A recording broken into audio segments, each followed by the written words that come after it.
ഞങ്ങളൊന്നും മറക്കില്ല. പണ്ടൊക്കെ ഞങ്ങൾ അധികാരത്തിൽ വരുമ്പോൾ പലതും മറക്കുമായിരുന്നു.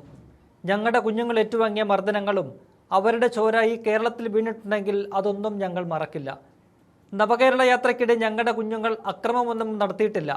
കരിങ്കൊടി കാണിച്ചതിൻ്റെ പേരിൽ അവർ ഏറ്റുവാങ്ങിയ അതിക്രമങ്ങൾ രക്ഷാപ്രവർത്തനമെന്ന് പറഞ്ഞ് പരിഹസിച്ചതൊന്നും ഞങ്ങൾ മറക്കില്ല. മറക്കാൻ പറ്റില്ലല്ലോ.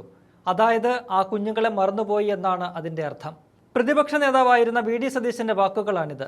പറഞ്ഞത് നിയമസഭാ തെരഞ്ഞെടുപ്പ് ഫലം വരുന്നതിന് 4 ദിവസം മുൻപ്, അതായത് മെയ് 4-ന്. മെയ് 8-ന് ഫലം വന്ന് 18-ന് UDF സർക്കാർ അധികാരത്തിലേറി. അന്ന് ആദ്യ മന്ത്രിസഭാ യോഗത്തിന് ശേഷം മാധ്യമങ്ങളെ കണ്ട മുഖ്യമന്ത്രിയായ വി ഡി സതീശൻ ഈ വിഷയത്തിൽ നടത്തിയ പ്രതികരണം ഇനി നോക്കാം. ആലപ്പുഴയിൽ KSU പ്രവർത്തകരെ ഗൺമാന്മാർ വളഞ്ഞിട്ട് ആക്രമിച്ചത് കേരളത്തെ നടുക്കിയ സംഭവമാണ്. ഒന്നും മറക്കാൻ പറ്റുന്നില്ല. നമ്മൾ രാഷ്ട്രീയ പ്രതികാരത്തിനൊന്നുമല്ല പോകുന്നത്. ആലപ്പുഴ മജിസ്ട്രേറ്റ് കോടതി 2024 നവംബർ 8-ന് സംഭവത്തിൽ പുനരന്വേഷണം നടത്തണമെന്ന് ഉത്തരവിട്ടിരുന്നു. അതിന് പ്രത്യേക അന്വേഷണ സംഘത്തെ രൂപീകരിച്ചു എന്ന് സതീശൻ അന്ന് പ്രഖ്യാപിച്ചു.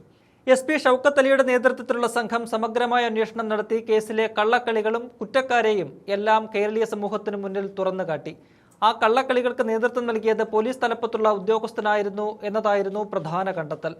കേസ് അട്ടിമറിക്കാൻ അന്ന് ക്രമസമാധാന ചുമതലയുണ്ടായിരുന്ന ADGP MR അജിത് കുമാർ ഇടപെട്ടതിൻ്റെ തെളിവുകൾ ഉൾപ്പെടെ ചൂണ്ടിക്കാട്ടി സംഘം പോലീസ് മേധാവിക്ക് റിപ്പോർട്ട് സമർപ്പിച്ചിട്ട് 20 ദിവസം കഴിഞ്ഞു. പക്ഷേ ഒരു നടപടിയും ഉണ്ടായിട്ടില്ല. കഴിഞ്ഞ 2 ദിവസങ്ങളിലായി അജിത് കുമാറിനെ രക്ഷിക്കാൻ UDF ശ്രമിക്കുന്നു എന്നതായിരുന്നു കേരളത്തിലെ ചർച്ച. അതിന് കാരണവുമുണ്ട്. പ്രതിപക്ഷത്തായിരിക്കെ UDF ഏറ്റവും അധികം ആരോപണങ്ങൾ ഉയർത്തിയ പോലീസ് ഉദ്യോഗസ്ഥനായിരുന്നു അജിത് കുമാർ.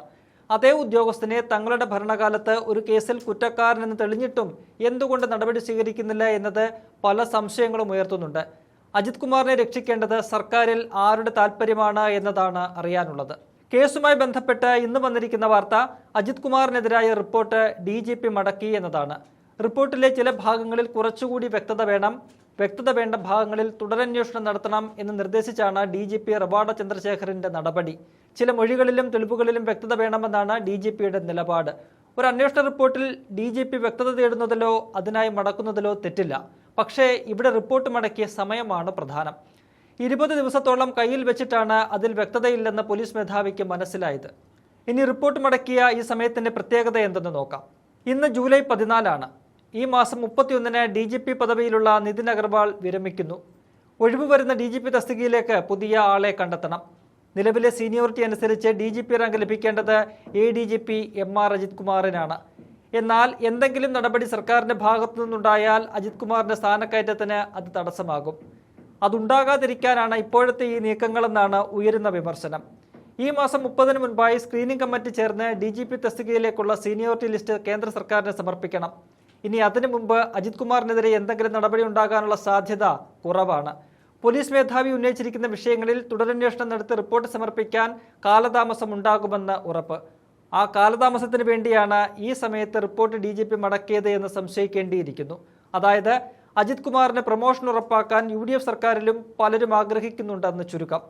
കൃത്യമായ തെളിവുകളുടെ അഭാവത്തിൽ അജിത് കുമാറിനെ പോലെ ADGP പദവിയിലുള്ള ഒരാൾക്കെതിരെ സർക്കാരിന് കടുത്ത നടപടികൾ എടുക്കുക സാധ്യമല്ല എന്നത് സത്യം തന്നെ.